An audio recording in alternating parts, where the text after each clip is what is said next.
Arts and science की YouTube class में आप सबका एक बार से स्वागत है। और हम पढ़ रहे BA सेकेंड ईयर का ये फर्स्ट लेसन है। तो आप ध्यान रखेंगे BA सेकेंड ईयर का जो टॉपिक है, और ये जो क्योंकि जो बुक है वो दो पार्ट में है, तो ये सेकंड पार्ट है, मतलब सेकंड वाला पार्ट है बुक का। और इसमें भी फर्स्ट लेसन का जो आज हम पढ़ रहे हैं वो थर्ड है टाइप। तो आप ध्यान रखना पार्ट। तो प्लेटो क्या है?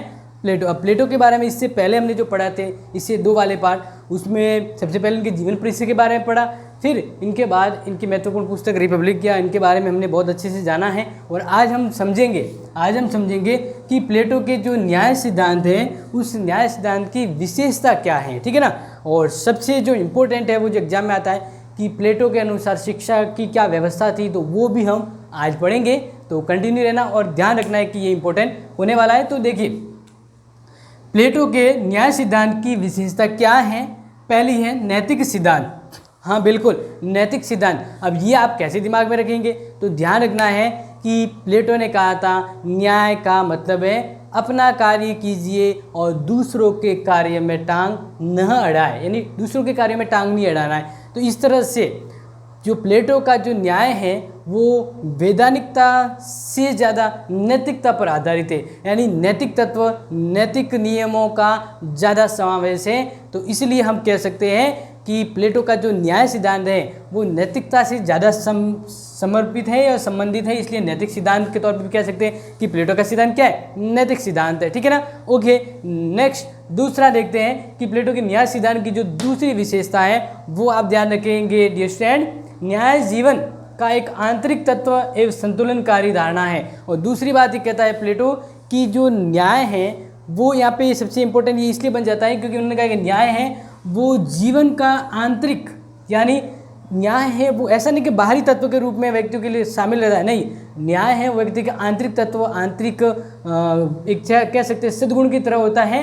और इससे व्यक्ति का जो जीवन है वो संतुलन, कहते हैं ना कि एडजस्टमेंट हो जाता है, यानी ये एक न्याय की धारणा है वो संतुलनकारी है। ये बहुत ही इंपॉर्टेंट है, इस चीज़ को आप ध्यान रखना है क्योंकि प्लेटो की जो न्याय व्यवस्था है वो बाकी से काफ़ी अलग है। तो इस बारे में आगे देखते हैं।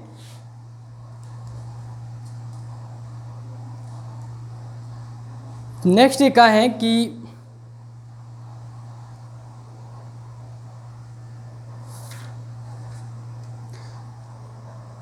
न्याय कृत्रिम या बाह्य वस्तु न होकर मनुष्य के अंतःकरण की एक पवित्र धारणा है जिसका आधार आत्मसंयम और त्याग है। इसमें इस बात पर भी बल दिया गया है कि जीवन के अति को नहीं वरन संतुलन को अपनाया जाना चाहिए। जो रिपीटेड हुई बात वही यहाँ पे थी, आपको ध्यान रखना है। और तीसरा जो प्लेटो के न्याय सिद्धांत का महत्वपूर्ण कह सकते हैं विशेषता के तौर पे पॉइंट है वो है कार्य विशेषता का सिद्धांत। अब इसको आप कैसे समझे, कैसे दिमाग में रखें, तो आपको सिंपल से ध्यान रखना है कि न्याय सिद्धांत के अनुसार मानवीय जीवन में प्लेटो ने 3 महत्वपूर्ण गुण बताए थे जो उनके व्यक्तित्व का निर्धारण करते हैं। जैसे पहला जो तत्व था वो था विवेक। पहला जो बताया है वो है विवेक, फिर बताया है शौर्य और तृष्णा। तो प्लेटो ने कहा है कि व्यक्ति में ये 3 गुणों के कारण ही व्यक्ति को समाज में स्थान, यानी कह सकते हैं उसका स्टैंडर्ड तय होता है। तो इन्हीं 3 गुणों के वजह से व्यक्ति वर्ग का भी निर्माण होता है। तो अभी जैसे आप ये समझ गए, तो इन्हीं गुणों के कारण, यानी हम ये पॉइंट यहाँ पे सिद्धांत बन रहा है कार्य विशेषता का सिद्धांत, तो इन्हीं गुणों के कारण उनकी कार्य विशेषता भी अलग हो जाती है। जैसे बात कर ले कि विवेक, तो जिसमें विवेक प्रधान गुण होगा वो शासक या दार्शनिक वर्ग की ओर उन्नत होगा, और जिसमें शौर्य गुण ज़्यादा हैं वह सैनिक वर्ग या कह सकते देश की सेवा का कार्य करेगा, और जिसमें तृष्णा का गुण अधिक होगा प्लेटो के अकॉर्डिंग वो व्यापारी वर्ग, कह सकते उत्पादक वर्ग बनेगा। तो इस तरह से प्लेटो का जो न्याय सिद्धांत है वह इन सब में एक तरह से व्यवस्थित रूप में क्या विश्लेषण करते हुए एक कार्य विशेषता का सिद्धांत है वो प्रस्तुत करता है, यानी इस तरह से न्याय व्यवस्था रहती है। तो समझ गए होंगे, ये इसका तीसरा विशेषता का पॉइंट था। चौथा, अति व्यक्तिवाद का विरोधी प्लेटो है। वो कहता है कि जो न्याय व्यवस्था है वह सामूहिक रूप में होती है, यानी कहने का मतलब सावयी एकता का सिद्धांत सभी के लिए समान रूप से होती है। तो अगर किसी के विचार व्यक्तिवादी उन्मुक्त हैं तो उनको यहाँ पे नकारा जाएगा। कहने का मतलब है कि अति व्यक्तिवाद का विरोधी है। इसके बारे में थोड़ा डिटेल से आप समझिए। न्याय सिद्धांत की एक प्रमुख मान्यता है कि व्यक्ति समष्टि का अंग होता है, यानी पूर्ण रूप में अंग होता है। समाज के विकास में ही व्यक्ति का विकास निहित है, यानी अकेला व्यक्ति अपना विकास करेगा तो वो इस तरह से सामूहिक रूप में उन्नति नहीं हो पाती है। यानी यहाँ पे पहले ही से ही कहा है प्लेटो ने न्याय के तौर पे कि एक साव्य सिद्धांत है। न्याय सिद्धांत एक साव्य सिद्धांत है, व्यक्तिवादी का विरोधी, अति व्यक्तिवादी नहीं होना चाहिए। इस तरह से हम आगे देखते हैं। कार्य विशेषता का सिद्धांत वर्गों और व्यक्तियों में भिन्नता उत्पन्न करने के लिए नहीं वरन एकता उत्पन्न करने के लिए ही अपनाया गया था। तो इस तरह से ये साव्य सिद्धांत ये कहता है कि न्याय सिद्धांत में व्यक्ति बनाम राज्य जैसी कोई स्थिति नहीं है। इसमें व्यक्ति राज्य के लिए और राज्य के प्रति उसके कर्तव्य ही, यानी जो व्यक्ति के जो कर्तव्य राज्य के प्रति वो उसके लिए नैतिक रूप में है, अधिकार रूप में नहीं है। तो प्लेटो ने स्पष्टतया लिखा है कि नागरिकों में कर्तव्य भावना ही राज्य में न्याय सिद्धांत उत्पन्न करती है। यानी व्यक्तियों के अंदर जिस तरह से राज्य के प्रति वो कर्तव्य भावना होगी उसी के अकॉर्डिंग न्याय व्यवस्था बनेगी, यानी यही न्याय सिद्धांत कहता है। तो इस तरह से आप समझ गए होंगे फोर्थ वाला पॉइंट। नेक्स्ट है दार्शनिक शासक। प्लेटो का न्याय संदर्भ में ये चौथा पॉइंट है, ये पांचवा पॉइंट है, इसको ध्यान रखें कि न्याय की प्राप्ति के लिए नितांत आवश्यक है कि राज्य की शासन व्यवस्था विवेकशील, निस्वार्थी और कर्तव्यपरायण व्यक्ति के हाथों में होनी चाहिए। यानी जो राज्य की बागडोर होती है वो एक ऐसे निस्वार्थ और कर्तव्यपरायण व्यक्ति हो जो राज्य की उन्नति में सहयोग दे। तो इस तरह से व्यक्ति जिस शासक की यहाँ पे बात कर रहा है, कामना कर रहा है अपने न्याय सिद्धांत के अंतर्गत, वह कैसा शासक हो सकता है? दार्शनिक शासक हो सकता है, जिसमें ये गुण पाए जाएंगे और वही राज्य में न्याय की व्यवस्था के उचित रूप में मान्य होगा। तो आगे हम इस तरह से ये देखते हैं तो यकीनन ये जो पॉइंट है इस अकॉर्डिंग हम जानते हैं कि प्लेटो का जो न्याय सिद्धांत है वह सीधा साधा है, बहुत ही सीधा साधा है, इसलिए ज़्यादा महत्वपूर्ण नहीं हो पाता है। लेकिन तत्कालीन परिस्थितियों अगर हमें देखें तो इसका महत्व है। अब किस तरह से है? तो प्लेटो के पूर्व और उस समय में समाज और राज्य में बड़ी अव्यवस्था थी, जिसमें प्रत्येक राज्य धनी या निर्धन इस प्रकार के दो परस्पर विरोधी वर्गों में बटा हुआ था। तो उस वजह से जिसकी लालटी उसकी बहस का सिद्धांत क्रियात्मक रूप में प्रचलित था, जिसमें आपको बताया था इससे पहले वाले पार्ट में कि थ्रेमिकस ने क्या कहा था, जिसके पास शक्ति है वही न्याय का हकदार है। तो इस तरह से प्लेटो ने उस पिछली वीडियो में इस बात को मैंने समझाया था कि ये सभी जो न्याय के बारे में धारणा वो निराधार हैं, क्योंकि जिसकी शक्ति और उस तरह की जगह धारणा अपनाई जाए तो ये न्याय उचित रूप में कायम नहीं हो पाता है। तो इस तरह से तत्कालीन परिस्थितियों में, अभी की बात न करें, तत्कालीन यानी उस समय की परिस्थितियों में प्लेटो के द्वारा दिया गया न्याय सिद्धांत काफ़ी महत्वपूर्ण था।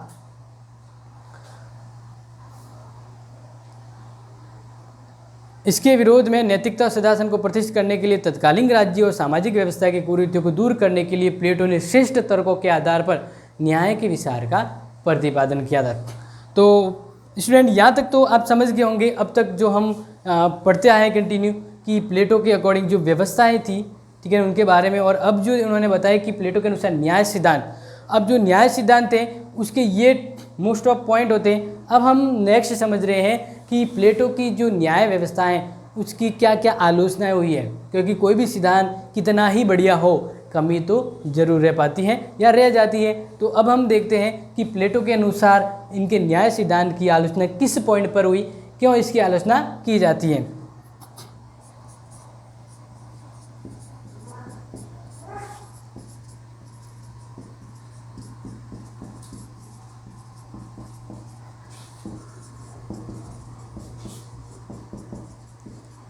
प्लेटो के न्याय सिद्धांत की आलोचना, तो इसको हम समझेंगे अभी जस्ट। तो देखिए जो पहला पॉइंट है, प्लेटो के न्याय सिद्धांत की आलोचना करता है। अब वो पहला पॉइंट ये कहता है कि कानूनी धारणा निवारण एक नैतिक धारणा है। प्लेटो का जो न्याय है वह कानूनी धारणा नहीं वरन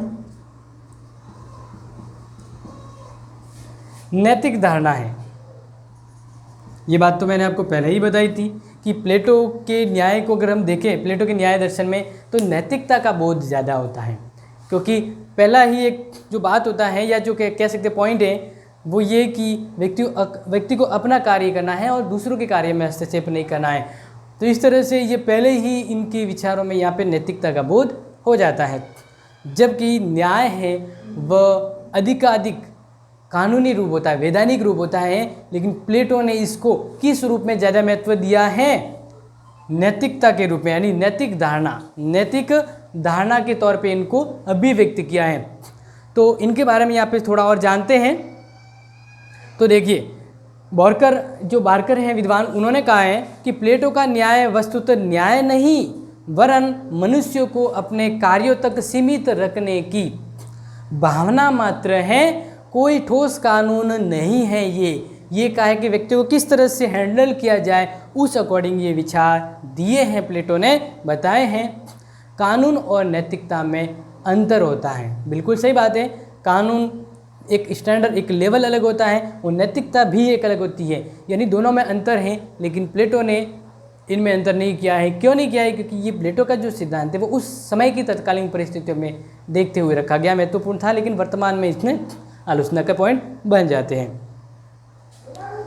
तो आगे देखते हैं, प्लेटो के इस अंतर को दृष्टि में नहीं रखा गया था कि कानूनी न्याय कानूनी भी होता है या वैधानिक रूप में, मतलब नैतिकता भी होती है उसमें, वैधानिकता दोनों होती है, लेकिन अंतर नहीं था, उसमें अंतर नहीं किया गया। तो इस बारे में विद्वान विलियम बॉयड ने लिखा है, उसने नैतिक कर्तव्य और वैधानिक दायित्व के बीच की सीमा को भुला दिया है। कहते हैं ना, कमी है तो कमी की आलोचना भी होगी। तो ये पहला पॉइंट ये कहता है कि प्लेटो का सिद्धांत है वो नैतिकता पर आधारित ज़्यादा है, जबकि उसमें कानूनी विचार शामिल होने चाहिए थे। तो आई थिंक आपको पहला आलोचना का पॉइंट क्लियर हो गया होगा। दूसरा पॉइंट देखते हैं, दार्शनिक वर्ग को समझ शक्ति प्रदान करना।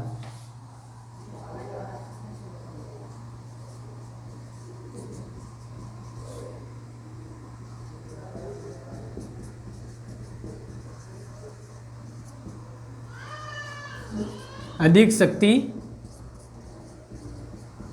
प्रदान करना, और इस तरह से अगर हम देखें तो ये अनुचित भी है। क्या है? अनुचित है। यानी ये आलोचना का पॉइंट यहाँ पे आ रहा है कि प्लेटो ने, अगर आपने गौर से ध्यान दिया है तो अभी समझाया था कि प्लेटो ने अपने राज्य की बागडोर किसको सौंपी है, किसके कंधों पर ज़्यादा भार दिया है? ऐसे वर्ग को, ऐसे समुदाय को जो दार्शनिक वर्ग के अंतर्गत आते हैं, उनको राज्य की बागडोर सौंपी गई है।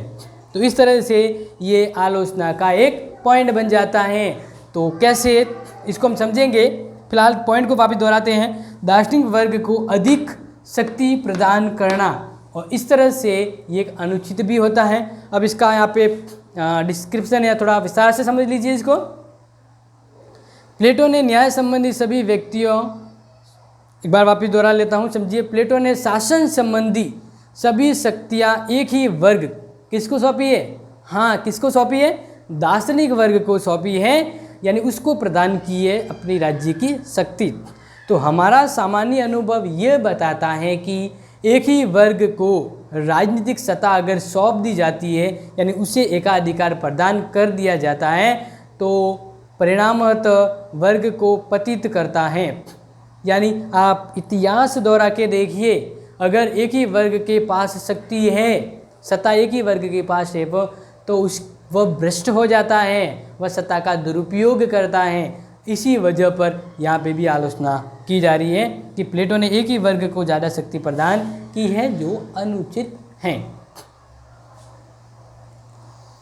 यह एक तथ्य है कि, यानी एक फैक्ट है ये कि असीमित शक्ति पूर्णतया भ्रष्ट कर देती है। बिल्कुल सही, यानी ज़्यादा पावर अगर किसी के पास आ जाता है तो वो भ्रष्ट हो जाता है। यानी अनोनिंग एक एग्जाम्पल हम देखें तो एग्जाम्पल का बहुत पौराणिक कथा में एक एग्जाम्पल है कि हम मानते हैं और हम समझते भी हैं और पता है कि जो रावण था उनके पास शक्ति अधिक मात्रा में आ गई, तो उसके पास जब शक्ति ज़्यादा हो जाती है तो वो अपने आप अभिमानी हो जाता है, यानी अभिमान उसके अंदर आ जाता है, घमंड आ जाता है, और वही शक्ति उसका काल बन जाती है। शक्तिशाली था लेकिन वो शक्ति उसके लिए उसको भ्रष्ट बना देती है। तो इस तरह से यहाँ पे ये अनुचित बताए हैं, तो ये आपको समझ में आ गया होगा। नेक्स्ट देखते हैं हम तीसरा आलोचना का तीसरा पॉइंट आपको समझना है। उससे पहले आप ये ज़रूर ध्यान रखें कि जो मैं आपको यहाँ पे समझा रहा हूँ ना, वो ही नोट्स हैं। अगर आप नोट्स की तलाश कर रहे हैं ना, तो करिए मत, यही नोट्स हैं, इसको अपनी कॉपी में नोट डाउन करते जाइए, क्योंकि ये कंटिन्यू अपने पूरे बीए सेकेंड ईयर के लेसन है वो इस वीडियो पे आपको मिलेंगे डे बाय डे। तो अब यही आपका सोर्स है, इससे नोट बनाइए और यही आपके लिए महत्वपूर्ण, बहुत ही हेल्पफुल भी होगा। तो तीसरा जो आलोचना का पॉइंट है, मनुष्य और समाज का सर्वांगीण विकास संभव नहीं।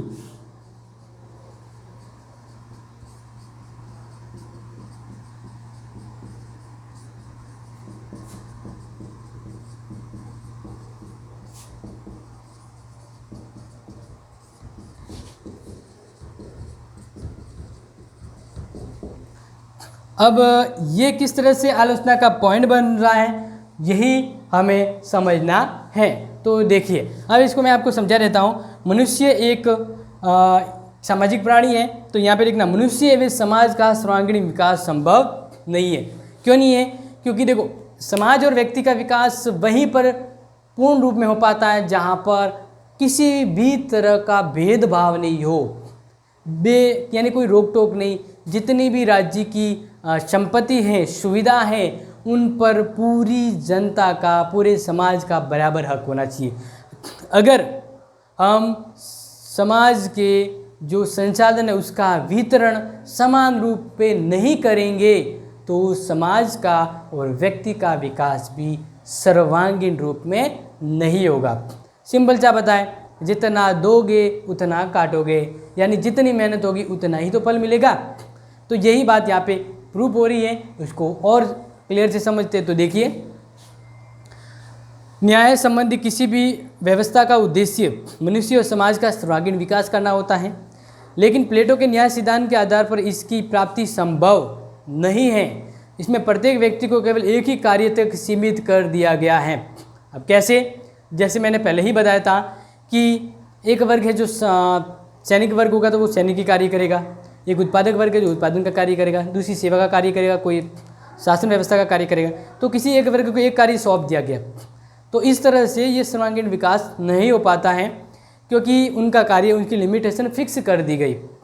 तो इस तरह से एक ही कार्य पर बल देने से व्यक्ति की अन्य योग्यताएं दब जाती है, क्योंकि व्यक्ति है वह बहुमुखी प्रतिभा का धनी होता है। अगर उसको एक ही कार्य करने को दिया जाए तो उसके साथ तो दूसरी एक्टिविटी, दूसरी योग्यता, कौशलता वो दब जाएगा। इस तरह से व्यक्ति अपना सर्वांगीण विकास बिल्कुल नहीं कर पाएगा, कर ही नहीं सकता है जब उसे पूर्ण रूप में पूरी तरह का सही वातावरण उपलब्ध नहीं होगा। आगे देखते हैं। दूसरे शब्दों में अगर कहें तो व्यक्ति का सर्वांगीण विकास नहीं हो पाता है, इसके अभाव में समाज का सर्वांगीण विकास भी नहीं होगा। अगर मनुष्य का ही सही रूप में विकास नहीं होता है तो समाज का कैसे होगा? क्योंकि समाज के अंदर ही तो मानव रहता है। अगर मानव का ही पूर्ण रूप में विकास नहीं होता तो समाज का इम्पॉसिबल सा प्रतीत होता है। आगे देखते हैं आलोचना का नेक्स्ट पॉइंट, गुणों के निर्धारण का कोई आधार नहीं। चौथा पॉइंट है गुणों के निर्धारण का कोई आधार नहीं, यानी गुण कैसे, किस तरह के जो भी मैंने बताए थे वापस समझिए। इस सिद्धांत के अनुसार मानव जीवन के गुणों को या फिर 3 प्रवृत्तियों के आधार पर वर्गीकृत किया गया है। जैसे मैंने पहले ही बताया था, 3 गुण, विवेक, शौर्य और तृष्णा, ये 3 यहाँ पे डिवाइडेशन किए गए। लेकिन यहाँ पे ये जो पॉइंट है वो ये कहता है कि गुणों के निर्धारण का कोई आधार नहीं है, यानी किस आधार पे ये गुण का डिवाइडेशन हो रहा है, हम कैसे पता करें या कैसे डिसाइड होगा कि इस व्यक्ति में यही गुण ज़्यादा है, इस गुण कम है। ये गुण है ही नहीं, कैसे डिसाइड होगा। यहाँ पे थोड़ी स्केल लिया हुआ है कि अंदर डूबो के पता लगा कि भाई ये पता लग रहा है कि ये इतना ऊपर चढ़ा, मतलब ये इस कैटेगरी में आ गया। तो कहने का ये मतलब है कि प्लेटो ने ये जो गुण का निर्धारण किया है वह कैसे सही होगा, क्योंकि यहाँ पे इसका कोई फिक्स यानी गुणों के निर्धारण का कोई आधार नहीं है, कोई एक प्रमाण नहीं है, एक कह सकते वैल्यूएबल प्रमाणित, कहते हैं ना प्रमाणित रूप में कोई आधार मौजूद नहीं है कि उस आधार पे हम कह दें कि ये गुणों का निर्धारण हो रहा है। तो यहाँ पे गुणों का डिवाइडेशन ही अलग है, तो ये न्याय व्यवस्था में दोष साबित होता है। नेक्स्ट है आलोचना का पांचवा पॉइंट है वर्तमान समय में राज्यों पर लागू करना संभव नहीं है। तो आप ये अपनी कॉपी में लिख दीजिए, क्योंकि बोर्ड अभी फिलहाल हो गया है फुल, तो आप ओरली अपनी कॉपी में लिखिए। वापस दोहरा रहा हूँ, समझिए वर्तमान समय में जो राज्य हैं, यानी वर्तमान समय के जो राज्य हैं उन पर ये प्लेटो का न्याय सिद्धांत लागू नहीं होता है, क्योंकि ये जो सिद्धांत प्लेटो ने दिया है वो उस समय की तत्कालीन परिस्थितियों में सही साबित होता है। लेकिन वर्तमान में सभी व्यक्तियों को सभी तरह के काम की छूट दी गई है, सभी को राज्य में बराबर हक प्राप्त होता है, लेकिन प्लेटो तो सिर्फ दार्शनिक वर्ग को ही राज्य की बागडोर चलाने की सत्ता प्रदान करता है। तो इसलिए ये तत्कालीन परिस्थितियों में यानी अब की परिस्थितियों में ये सिद्धांत कहीं भी सही फिक्स नहीं बैठता है। नेक्स्ट है आलोचना का नेक्स्ट पॉइंट, वो है सर्वाधिकारवाद का मार्ग प्रस्तुत करना। इस तरह से एक वर्ग है वो सर्वाधिकारवादी हो जाएगा। एक वर्ग के कौन सा वर्ग, जो कह रहे थे ना कि दार्शनिक वर्ग, अगर इसको शक्ति ज़्यादा देंगे तो ये इसके पास ज़्यादा अधिकार आ जाएंगे और ये सर्वाधिकारवादी वर्ग हो जाएगा। तो दूसरे वर्ग का शोषण, दूसरे वर्ग को बराबर अधिकार नहीं मिलेगा, तो एक वर्ग है वो सर्वाधिक शक्तिशाली हो जाएगा। तो इस तरह से आप समझ गए होंगे कि प्लेटो का ये सिद्धांत अगर अपनाएं तो एक वर्ग ज़्यादा शक्तिशाली और सर्वाधिकारवादी होगा, जो अनुचित है। समझ रहे हैं? तो इस तरह से आज के इस चैप्टर में हमने प्लेटो के न्याय सिद्धांत के विशेषताओं को बहुत अच्छे से समझा है और उसकी आलोचना भी की है कि किस तरह से प्लेटो का सिद्धांत कुछ कमियों से परिपूर्ण है। तो अगर अब भी आपको कुछ कन्फ्यूजन है तो ज़रूर कमेंट बॉक्स में कमेंट करें, ताकि आपका जो कमेंट हम तक पहुंचे और क्या कम डाउट है वो नेक्स्ट वीडियो में क्लियर हो पाए। तो मिलेंगे नेक्स्ट इसी पार्ट का इसी लेसन का नेक्स्ट वीडियो होगा, जिसमें हम बात करेंगे कि प्लेटो के अनुसार शिक्षा व्यवस्था, प्लेटो वो ये प्रश्न जरूर आएगा, प्लेटो की जो न्याय व्यवस्था तो समझ लिया, प्लेटो की शिक्षा प्रणाली किस तरह से थी, तो वो हम समझेंगे नेक्स्ट वीडियो में। तब तक के लिए थैंक यू।